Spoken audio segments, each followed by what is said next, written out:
Hello guys, nakasumbong kami ng isang uri ng baging na may bunga na para siyang ah, melon pero may tinik o parang durian. Try natin magbukas, no? Kasi parang melon, wild melon ata to. Ito susugulan ko to. Try kong kainin. Walang lasa. Parang melon nga, yung melon na walang lasa. Walang lasa. Para siyang kapayas. So mga sa mga nakakaalam kung ano to.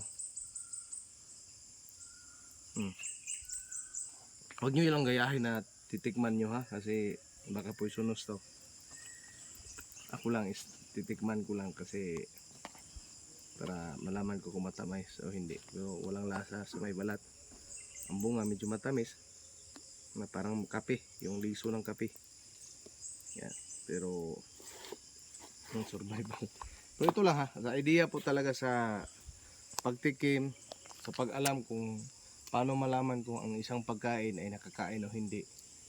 Pinakauna po yung kinakain ng hayop, no? Pero kung wala pong hayop, walang ibon makikita, makikita natin na umaligid yung langgam. So yun po ang sinyalis na pwedeng kainin ng isang uri ng mga bunga ng halaman sa kagubatan. So nag-try lang po ako. Huwag nyo lang gayahin kasi ako meron akong pang anti-poison, meron akong iniinom lagi na pang anti-venom pag lumalakad, kaya walang problemang kahit titikman natin hindi natin alam.